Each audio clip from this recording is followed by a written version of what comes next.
tingkat daripada Abim, dia tinggalkan Abim. Dia tinggal. Cuma dia sebut, walaupun saya di dalam UMNO, ruh perjuangan Abim tak ada. Ruh kepala bapa ada ruh apa? Ruh apa?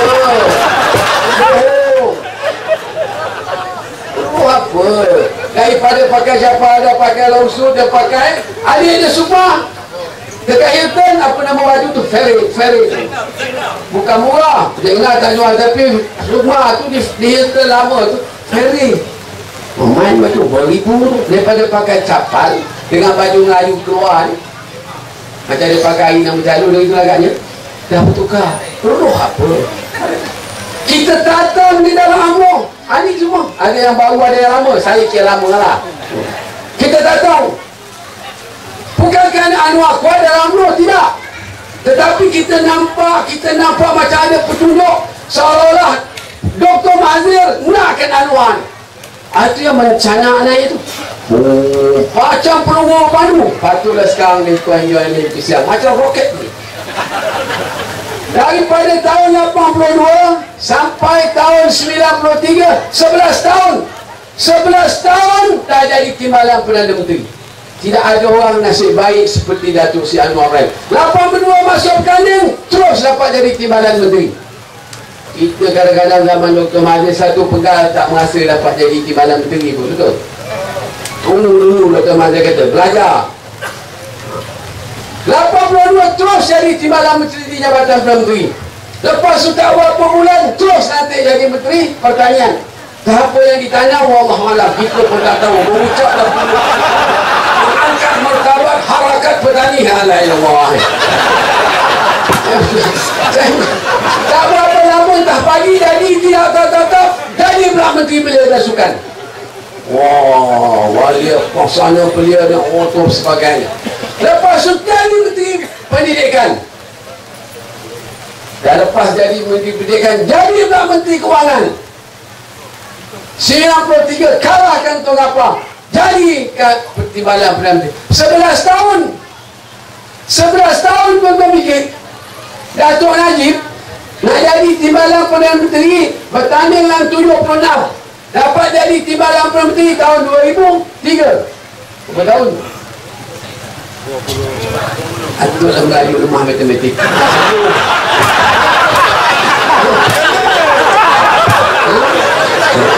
Lambat. Dulu kita sisa mengajar dulu, kita panggil ada congak. Tayau kan macam congak. Punya atas Zaliman mau jawab dekat 10 second tingginya. 27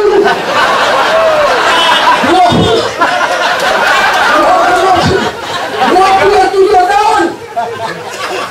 27 tahun baru nak jadi Perdana Timbalan. Itu pun dekat setahun lebih. Berbulan palah fikir nanti tidak. Kita pun fikir dapat tidak aku mati. Pada hati ke kawan. Dapat tidak. Dapat juga, alhamdulillah. Lepas tu senang berapa lama tu baru dapat jadi Perdana Menteri.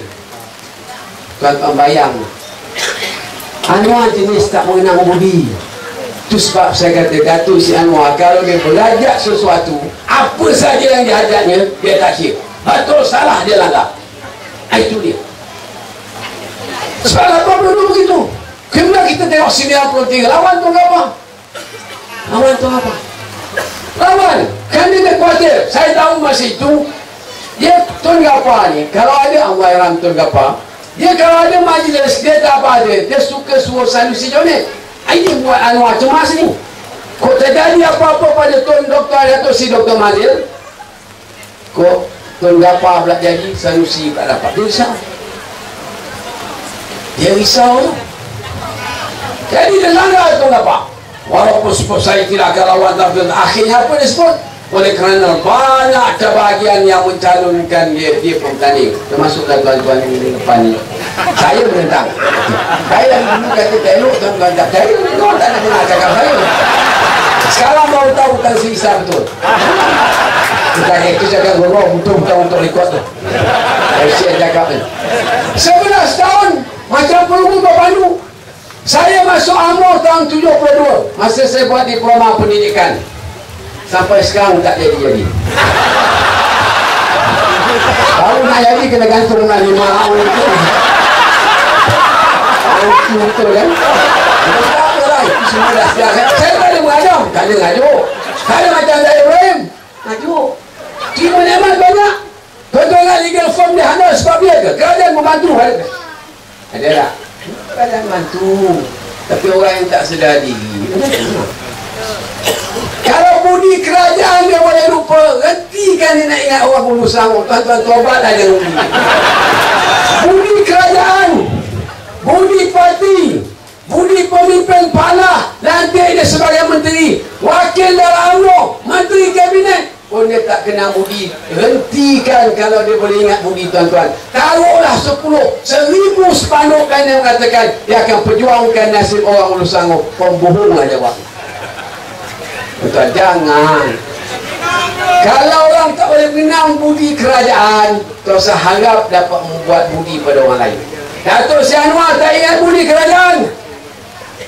Kerajaan yang pernah ada kecam, parti yang pernah kecam, lepas tu parti yang disanjung, parti yang dipuja, lepas tu bala balik UMNO. Ini jenis manusia semua tak boleh bawa balik ke rumah makan tuan ni. Ini jenis orang yang bawa ajak ke rumah habis dia punya. Tak ada apa tangga-tangga pun besok selesai. Tapi sekarang rumah tak ada tangga senang makan. Itu sebab saya kata tak boleh. Ini kalau kita tengok jenis pemimpin seperti ini, tuan-tuan nak serahkan Malaysia ini untuk diuruskan oleh orang macam ini, maknanya tuan-tuan menggelapkan masa depan anak cucu kita. Jangan kita sia-siakan. Jangan buat kesilapan. Dengar ucapan mereka berapi, dengar begitu begini, janji macam-macam, akhirnya tak ada apa. Tak boleh. Sekarang ni alhamdulillah lah, Tuhan agaknya dah jadikan begitu. Jadi kompol-kompolnya tu, orang PKR dengan kepala Anwar macam ni, dicampurkan PAS, dicampurkan pisang dengan DAP. Itu yang jadi macam ni. Ini semua petunjuk yang dibuat oleh Tuhan lah, supaya kita sedar orang macam ni dikumpulkan dalam satu kumpulan. Bolehkah mereka bekerjasama seperti yang kita buat dalam Perikatan, dalam Barisan Nasional puluhan tahun yang lalu? Sampai bila PAS sama DAP tak boleh? Walaupun Nia Aziz kata, oh DAP dah faham mengenai Islam. Mudah senang orang PAS kata DAP. Kita yang Islam ni pun berpuluh tahun berketurunan tak faham Islam sangat. Ini kan pula yang baru. Oh, dalam politik dah faham pula perjuangan Islam. Tuan-tuan bayangkan lakonan tu orang agama tu. Yang tak agama macam mana? Itu dicampurkan. Kita tengok PAS, macam-macam perkara yang dibuat. Ni Aziz yang muda beberapa bulan yang lalu, kita nak meraihkan Maulid Rasul. Lingkungan dia kata tak nak buat. Ni Aziz boleh keluarkan pandangan, Maulid Rasul tak ada fadilat. La ilaha illallah. Mengucap saya, kalau tak kat budak zaman saya ngajar, saya cikgu dulu. Kalau saya mengaji semua saya dah selempang dulu lah. Dulu zaman tu cikgu boleh lempang orang. Ramai budak sedar kena lempang. Macam mana boleh tak ada fadilat? Mesti ada fadilat. Kita rayakan Maulid Rasul tak macam mana tak ada faedah. Kita berselawat tu tiap-tiap hari Jumaat, baru 2-3 hari sudah Jumaat tak? Kita semayang kata-kata tu, baca betul, Inna Allah wa malaikatu yusalluna ala Nabi, panjang. Naklah kamu berselawat kepada Nabi, aku akan berselawat panjang. Kalau ada tuan-tuan tak perasan masa Jumaat tu, mana tuan-tuan terlelap. Kalau rumah kita nakal tu, ada rumah sebuah rumah nakal, dia bila tanya tu balik, bila kita kata bila balik sembahyang Jumaat pukul dah lapar nak makan, dia bertanya, bang dia kata tadi baca apa? Kau mengibu pukul lapar, mana dia terlelap? Dia tak tahu apa. Tapi lebih baik dia datang sembahyang Jumaat walaupun dia terlelap daripada yang celik tapi tak datang. Rasulullah kata, sebakil-bakil umatku apabila namaku disebut, orang itu tak bersahabat, maknanya dia bakil. Macam tu, takkanlah kita Maulid Rasul salawat berzanji itu, takkan tak ada fadilat. Dengar pelajaran agama, takkan tak ada fadilat.